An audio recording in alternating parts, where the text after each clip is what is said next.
अगर आपको लगता है कि ज्यादा पैसा कमा लेना ही सफलता है, तो ये कहानी आपकी सोच बदल देगी। 3 दोस्त, 3 रास्ते और एक रहस्य जो तय करता है कि कौन बर्बाद होगा और कौन बनेगा मिसाल। ये सिर्फ चाणक्य नीति की बात नहीं, बल्कि वो जीता जागता अनुभव है जो आपकी जिंदगी की दिशा बदल सकता है।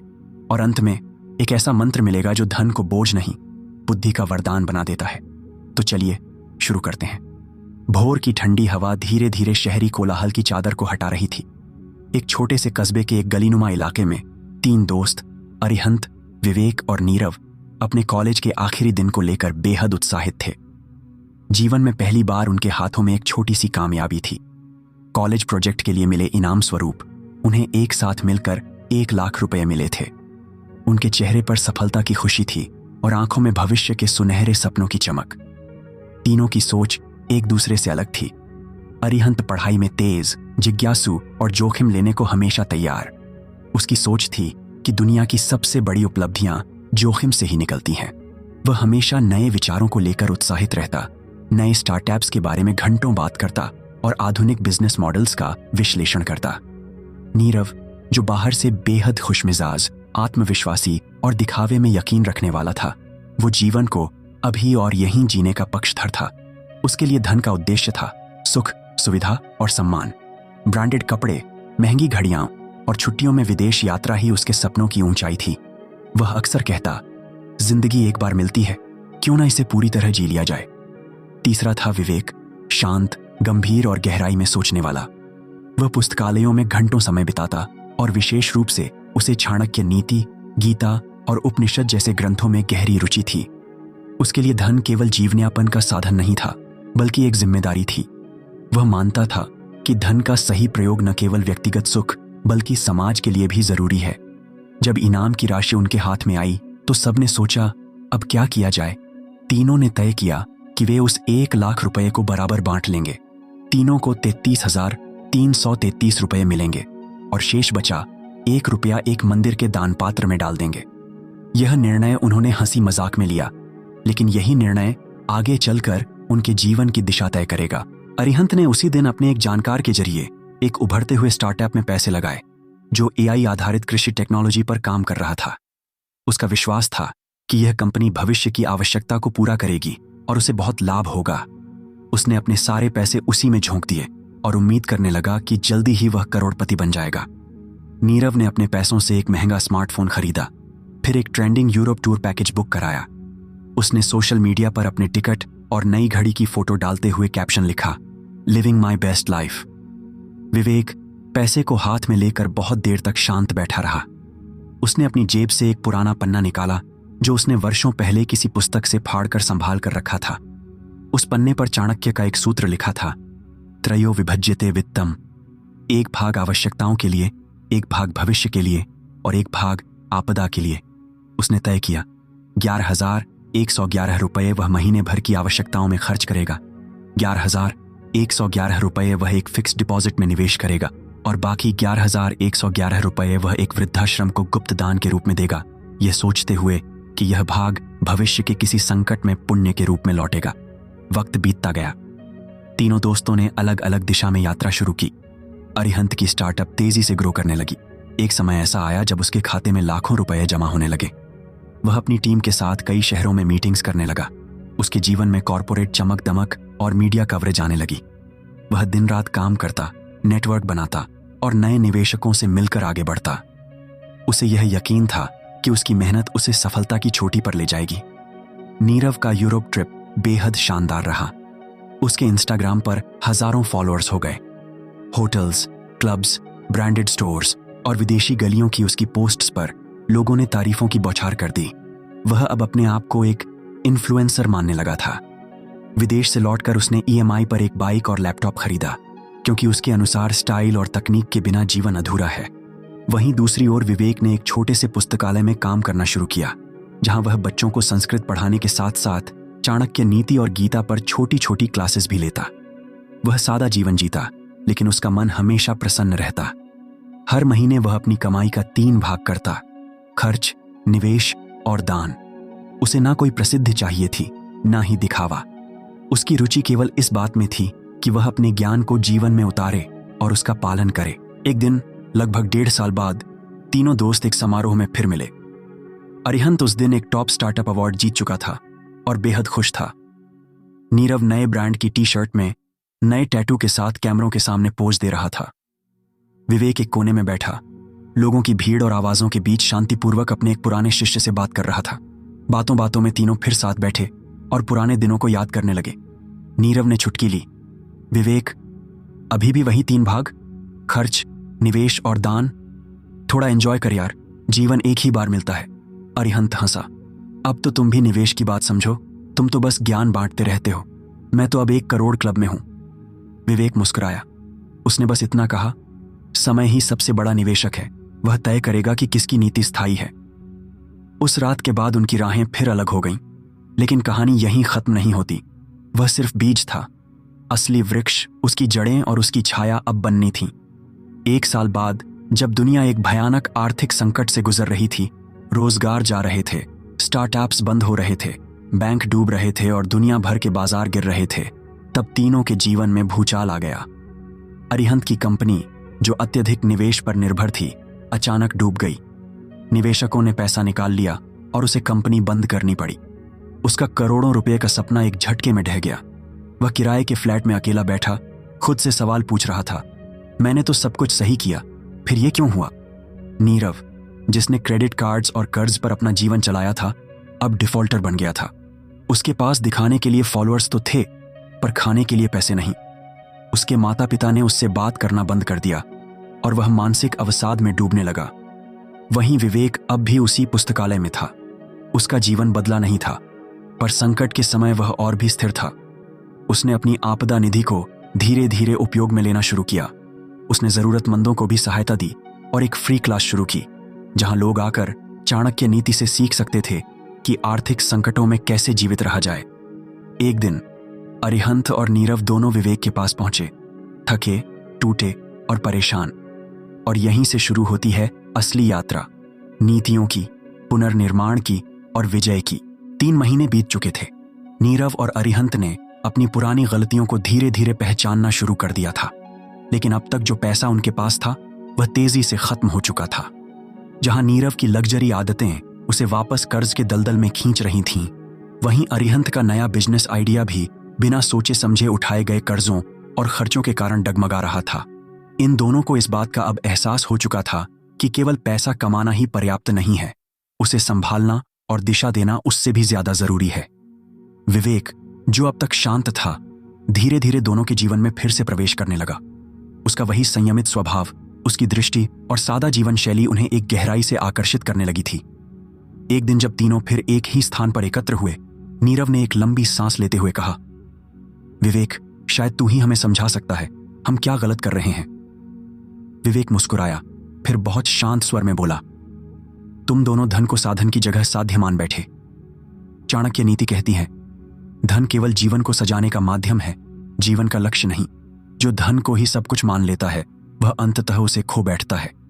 अरिहंत उत्सुकता से बोला, लेकिन भाई, हमें भी तो कमाना है, जीना है, परिवार चलाना है। चाणक्य का कोई ऐसा सूत्र नहीं जो आज के समय में भी हमें स्पष्ट मार्गदर्शन दे सके। विवेक ने अपनी जेब से एक पुरानी डायरी निकाली जिस पर चाणक्य सूत्र लिखा था। उसने उसमें से एक पृष्ठ खोला और पढ़ा, धनत्रयम भागयेत, त्रिभागम कार्य साधने, त्रिभागम निवेशने, त्रिभागम आपत्कालय। यानी अपने अर्जित धन को 3 भागों में बांटो। 1 भाग अपने कार्यों, जरूरतों और जीवन की दैनिक आवश्यकताओं में खर्च करो, 1 भाग निवेश करो और तीसरा भाग आपातकाल के लिए सुरक्षित रखो। नीरव ने भौहें चढ़ाईं, लेकिन यार, हम तो कमाते ही इतना है कि सब खर्चों में ही चला जाता है, बचता ही क्या है। विवेक ने उसकी ओर गंभीरता से देखा, समस्या धन की मात्रा में नहीं, दृष्टिकोण में है। मान लो तुम महीने के 30,000 कमा रहे हो, तो 10,000 अपने दैनिक खर्चों में लगाओ। 10,000 से कुछ छोटा निवेश शुरू करो, चाहे वह एक छोटी SIP हो, सोना हो या जमीन का हिस्सा। बाकी 10,000 को कभी मत छुओ, उसे आपदा के लिए रखो। अगर शुरुआत में तुम इतने अनुशासन से नहीं जी सकते, तो अधिक कमाने पर भी यही आदतें तुम्हें गिरा देंगी। अरिहंत गंभीर हो गया। उसने पूछा, लेकिन ये आदतें आती कैसे हैं? विवेक ने उत्तर दिया, अनुशासन। और अनुशासन आता है जीवन के 3 स्तरों को समझने से, लोभ, भय और लक्ष्य। लोभ कहता है जितना पास है उससे ज्यादा चाहिए। भय कहता है जो है वो भी खो न जाए। और लक्ष्य कहता है मैं किस उद्देश्य के लिए जी रहा हूं। जो व्यक्ति अपने लक्ष्य को स्पष्ट करता है वह लोभ और भय से बच जाता है और वही अपने धन का सर्वोत्तम उपयोग करता है। इसके बाद अगले सप्ताह दोनों ने एक नई यात्रा की शुरुआत की। नीरव ने अपनी आदतों पर लगाम लगाई। उसने अपने खर्चों का ब्यौरा एक नोटबुक में लिखना शुरू किया, हर दिन का। और धीरे धीरे उसे यह महसूस हुआ कि वह अपनी बहुत सी चीजों में अकारण खर्च कर रहा था। उसे कपड़े, मोबाइल, बाहर खाना, इन सब में जो खर्च हो रहा था वो अब कम होने लगा। उसने अपने पहले निवेश के रूप में 5,000 रुपए की एक म्यूचुअल फंड SIP शुरू की। वहीं अरिहंत ने विवेक से सीधा सलाह लेकर अपने पुराने बिजनेस में सुधार लाने का निर्णय लिया। उसने एक योजना बनाई कि हर महीने वह जो भी कमाएगा उसका तीसरा हिस्सा बचाकर निवेश करेगा और एक हिस्सा अपने बिजनेस के आपातकालीन खर्चों के लिए रखेगा। धीरे धीरे दोनों में बदलाव दिखने लगा और विवेक एक गाइड की तरह चुपचाप उन्हें सही राह पर लाता रहा। उसने उन्हें इतिहास के कुछ प्रसंग सुनाए, जैसे कि राजा भोज की सभा में एक विद्वान ने कैसे अपने जीवन की पूरी कमाई 3 भागों में बांटकर 4 पीढ़ियों को संपन्न बना दिया था। एक शाम तीनों फिर से मिले। नीरव की आंखों में चमक थी। भाई, अब लग रहा है जैसे मैं धन पर नियंत्रण पा रहा हूं। पहले वो मुझे चलाता था, अब मैं उसे चला रहा हूं। अरिहंत बोला, मैंने अपने व्यापार में एक सुरक्षित कुशन बना लिया है और मैंने एक छोटा सा गोल्ड बॉन्ड भी खरीदा है। वो तीसरा हिस्सा जिसमें निवेश की बात कही थी, वही हिस्सा अब मेरी हिम्मत बन रहा है। विवेक मुस्कुराया। यही चाणक्य नीति है। जब धन साधक बन जाए, साध्य नहीं, तब वह तुम्हें शक्ति देता है। अगर यही बात समाज समझ जाए तो न गरीबी डराएगी, न संपन्नता घमंड देगी। वह रात बहुत शांत थी, लेकिन उस रात तीनों में एक नया विचार अंकुरित हो चुका था। वे अब केवल अपनी जरूरतों के लिए नहीं, बल्कि एक बड़े उद्देश्य के लिए काम कर रहे थे। उन्होंने तय किया कि वे अपनी इस सीख को औरों तक भी पहुंचाएंगे। न केवल इस नीति को खुद अपनाएंगे, बल्कि गांव में एक वित्तीय शिक्षा शिविर भी चलाएंगे, जिसमें वे दूसरों को भी सिखा सकें कि चाणक्य की 3 विधि धन विभाजन नीति कैसे आज भी उतनी ही प्रासंगिक है। समय बीतता गया। छोटे छोटे निवेश बड़ी राशि में बदलने लगे। नीरव का संयम अब उसकी पहचान बन चुका था, जबकि अरिहंत का व्यापार अब स्थिर और लाभदायक हो गया था। विवेक, जो पहले भी संतुलित जीवन जी रहा था, अब इन दोनों के मार्गदर्शक की तरह खड़ा था, लेकिन बहुत सहज रूप में, जैसे कोई ऋषि अपने शिष्यों को आत्मबल दे रहा हो। लेकिन एक रात कुछ ऐसा हुआ जिसने उनकी इस यात्रा को और भी गहराई दे दी। गांव में एक बड़ा आर्थिक संकट आया। एक प्राकृतिक आपदा ने लोगों की फसलें तबाह कर दी। कई परिवारों के पास अगले महीने का राशन जुटाने के भी पैसे नहीं बचे थे। यही वह क्षण था जब चाणक्य नीति का तीसरा भाग, आपातकालीन धन, एक बार फिर से विवेक के शब्दों में जीवंत हो उठा। नीरव और अरिहंत ने अपने आपातकालीन फंड से लोगों की मदद की। उन्होंने अपने निवेश से मिले लाभ का कुछ भाग गांव की जरूरतों के लिए समर्पित किया। यही वह क्षण था जब उन्होंने समझा कि धन केवल संजोने या सुख सुविधा के लिए नहीं होता। वह संकट में सहारा बनकर जब दूसरों की सेवा में आता है, तभी वह सबसे पवित्र होता है। तीनों की यह यात्रा अब केवल आर्थिक नहीं रह गई थी। यह एक आध्यात्मिक यात्रा बन चुकी थी, जिसमें चाणक्य की नीति केवल कागज की बात नहीं, जीवन की धड़कन बन चुकी थी। वे तीनों उस पुराने पुस्तकालय की ओर चल पड़े, जो शहर के सबसे पुराने हिस्से में था। बाहर से वो एक जीर्ण शीर्ण भवन जैसा दिखता था, लेकिन भीतर प्रवेश करते ही जैसे समय पीछे लौटने लगता। दीवारों पर धूल थी, लकड़ी की अलमारियां झुक गई थीं, पर वहां मौजूद हर किताब, हर ग्रंथ जैसे किसी कालातीत रहस्य को संभाले हुए थी। विवेक उन्हें सीधे उस हिस्से में ले गया जहां चाणक्य नीति के दुर्लभ ग्रंथ संग्रहित थे। उसने एक छोटा सा ताला खोला और एक भारी पुस्तक निकाली, जिसकी जिल्द पर लिखा था, चाणक्य सूत्र, केवल पाठ नहीं, प्रयोग के लिए। यह केवल शब्द नहीं, अभ्यास की पुस्तक है। विवेक बोला। उसने ग्रंथ खोला और एक पंक्ति पढ़ी, धन 3 भागों में विभाजित हो, एक जीवन के लिए, एक वृद्धि के लिए और एक संकट के लिए जिसे स्पर्श भी न किया जाए। अरिहंत धीरे से बोला, हमने उस तीसरे भाग को कभी देखा ही नहीं। विवेक ने उत्तर दिया, हाँ, और यही कारण है कि आज जब जीवन ने तुमसे पूछा तुम्हारे पास क्या है, तो तुम्हारे पास केवल पछतावा था। पर अभी समय है। यह छाया स्थायी नहीं, केवल ज्ञान की अनुपस्थिति है। नीरव ने पुस्तक को चूमा और कहा, क्या मैं भी इस ज्ञान को फिर से अपने जीवन में स्थान दे सकता हूं? या बहुत देर हो चुकी है? विवेक मुस्कुराया। नीरव, ज्ञान का कोई समय नहीं होता। वह जब भी आता है तब वही श्रेष्ठ समय होता है। फिर वह उन्हें पुस्तकालय के पिछले हिस्से में ले गया। वहां एक पुराना तिजोरी नुमा कमरा था जिसके ऊपर एक जालीदार चक्र बना था, जैसे काल चक्र का प्रतीक। विवेक ने एक चाबी निकाली जो उसकी जेब में वर्षों से सुरक्षित थी। चाबी तिजोरी के ताले में लगी और एक खटक की आवाज हुई। दरवाजा खुला और अंदर से एक गंध आई, पुराने कागजों और धातु की मिली जुली गंध। अंदर छोटी छोटी लकड़ी की पेटियां थीं। एक पेटी खोली गई जिसमें सुव्यवस्थित ढंग से कुछ स्वर्ण मुद्राएं, पुराने चेक और एक हस्तलिखित बही खाता था। विवेक बोला, यह मेरी संकट निधि है। वर्षों से इसे कभी नहीं छुआ। जब दोस्त धन दिखा रहे थे मैं इसे छिपा कर रखता रहा। आज इस संकट की घड़ी में यही निधि तुम दोनों की सहायता करेगी। अरिहंत की आंखों से आंसू बह निकले। उसने तिजोरी के पास बैठते हुए कहा, मुझे कभी यह समझ नहीं आया कि धन केवल भोग की वस्तु नहीं बल्कि एक सिद्धांत है, और तूने इस सिद्धांत को जी कर दिखाया है। मैं शर्मिंदा हूं विवेक। नीरव ने धीरे से अपनी हथेली में एक मुद्रा उठाई और कहा, यह मुद्रा मेरे लिए कोई मूल्य नहीं रखती, पर इसके पीछे की नीति ने मुझे जीवन का अर्थ दे दिया। मैं आज से नए सिरे से शुरुआत करूंगा। विवेक ने कहा, इस निधि से केवल धन नहीं, दृष्टि मिलेगी। मैं तुम्हें केवल पैसे नहीं दे रहा, मैं तुम्हें उत्तरदायित्व दे रहा हूं। इसे लेकर तुम गांव लौटो, वहां के युवाओं को यह नीति सिखाओ। उन्हें बताओ कि धन कमाने से ज्यादा जरूरी है उसे बांटना और बचाना। तीनों जब तिजोरी से बाहर आए तो बाहर की धूप तेज हो चुकी थी, पर अब वह केवल देह को नहीं, अंतरात्मा को भी प्रकाश दे रही थी। तीनों के चेहरों पर एक नया तेज था, पछतावे का नहीं, परिवर्तन का। विवेक ने उन्हें वहां बैठकर अंतिम बार एक सूत्र सुनाया, अंधकार का अंत दीपक नहीं करता, दृष्टि करती है, और दृष्टि केवल तब आती है जब नीति जीवन में उतरती है। अरिहंत और नीरव उस दिन के बाद केवल व्यापारी या निवेशक नहीं रहे, वे नीतिव्रती बन गए।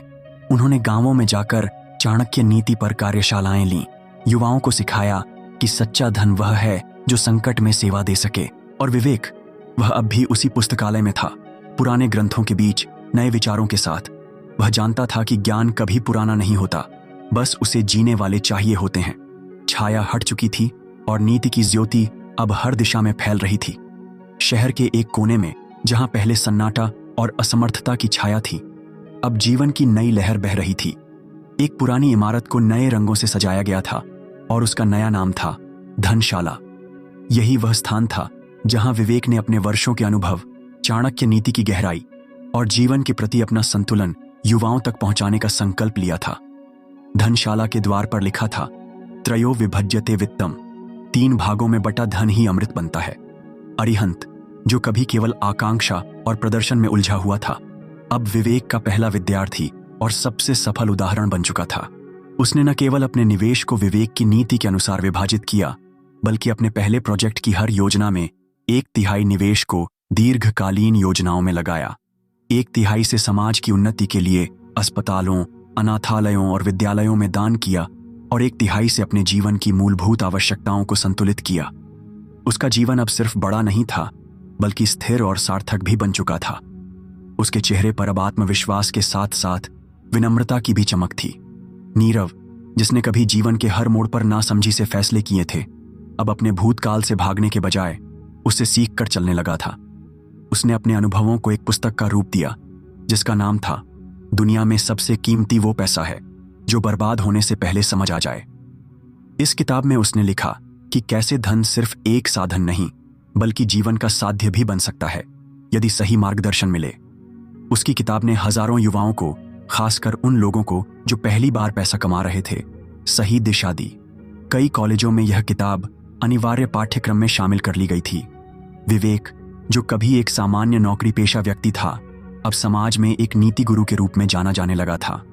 उसकी धनशाला में आने के लिए लोग देश भर से आने लगे थे। कोई अपना व्यापार शुरू करने के पहले उसकी सलाह लेना चाहता, कोई अपने कर्ज से छुटकारा पाने की राह ढूंढता, तो कोई अपने बच्चों को धन का मूल्य समझाना चाहता। धनशाला के मुख्य कक्ष में एक विशाल दीवार थी जिस पर चाणक्य के उद्धरण सुंदर काले अक्षरों में अंकित थे। उस दीवार के सामने एक कुर्सी पर विवेक बैठा करता और सामने बैठा होता उसका शिष्य, आंखों में आशा और मन में संशय लिए। लेकिन जब वह वहां से उठता तो उसके पांव केवल जमीन पर नहीं होते, बल्कि नीति के आसमान में उड़ान भरने को तत्पर होते। एक दिन जब धनशाला में आम दिन की तरह सत्र चल रहा था, वहां एक प्रभावशाली व्यक्ति आया। उसके साथ एक टीम थी, कैमरे थे और उत्सुक चेहरे। वह एक बड़ा निवेशक था, देश का सबसे बड़ा वेंचर कैपिटलिस्ट। उसने विवेक के बारे में बहुत सुना था और अब वह स्वयं यह देखने आया था कि यह व्यक्ति कौन है जिसने साधारण युवाओं को असाधारण निवेशक और समाज सेवी बना दिया। वह मंच पर आया और बोला, विवेक जी, मैं कई बड़े व्यापारियों से मिला हूं, लेकिन आपकी इस नीति ने, इस संतुलन ने मेरी सोच बदल दी। मैं जानना चाहता हूं, आपने ये सब कहां से सीखा? विवेक मुस्कुराया। वह खड़ा हुआ, कुछ क्षण मौन रहा और फिर अपना हाथ उस दीवार की ओर बढ़ाया जहां चाणक्य का सूत्र लिखा था। उसने मंत्रोच्चार के स्वर में कहा, त्रयो विभज्यते वित्तम, ये 3 भागों में बटा धन ही अमृत बनता है। सारा कक्ष मौन हो गया। उस क्षण जैसे समय भी ठहर गया था। निवेशक की आंखों में श्रद्धा थी, युवाओं की आंखों में प्रेरणा थी और विवेक की आंखों में संतोष। इसके बाद वह निवेशक बोला, मैं इस धनशाला को देश भर में फैलाना चाहता हूं। यह न सिर्फ एक संस्था है, बल्कि एक आंदोलन है। अरिहंत, जो मंच के पीछे खड़ा था, अब सामने आया और बोला, और मैं इसकी स्थापना में निवेश करूंगा, अपनी नीति के अनुसार 1/3 समाज के लिए, देश के लिए। नीरव मंच पर आया और बोला, और मैं हर धनशाला में ये किताब मुफ्त दूंगा ताकि हर विद्यार्थी अपने भूतकाल की भूलों से पहले ही सीख सके। उस दिन वह केवल एक उद्घाटन नहीं था, वह एक युग की शुरुआत थी। विवेक ने एक दीप जलाया था जो अब हर दिशा में फैल रहा था। नीति का प्रकाश जो चाणक्य ने सदियों पहले प्रज्वलित किया था, अब फिर से जीवित हो गया था। और सबसे सुंदर बात यह थी कि अब यह नीति केवल पुस्तकों में नहीं थी, बल्कि लोगों के जीवन में थी। सालों बाद जब लोग पूछते थे विवेक कौन था, तो उत्तर मिलता था, वह जिसने नीति को जिया और फिर दुनिया को जीना सिखाया। और धनशाला के द्वार पर अब एक और शिलालेख था, धन वही जो नीति से बंटे, ज्ञान वही जो बांटा जाए, और जीवन वही जो संतुलन से जिया जाए। कहानी समाप्त नहीं हुई थी, बल्कि अब शुरू हुई थी। हर उस युवा के लिए जो धन कमाने निकला है, और हर उस आत्मा के लिए जो यह जानना चाहता है कि अमीर होने से पहले समझदार होना क्यों जरूरी है। अगर इस कहानी ने आपको सोचने पर मजबूर किया, अगर चाणक्य की ये नीति आपके भीतर कोई चिंगारी जगा गई, तो एक लाइक जरूर करें। कमेंट में बताइए आप अपने धन को अब कैसे बांटेंगे, और सब्सक्राइब इसलिए करें क्योंकि आगे आने वाली कहानियां सिर्फ सुनने के लिए नहीं होंगी, जीवन को बदलने के लिए होंगी। धन्यवाद।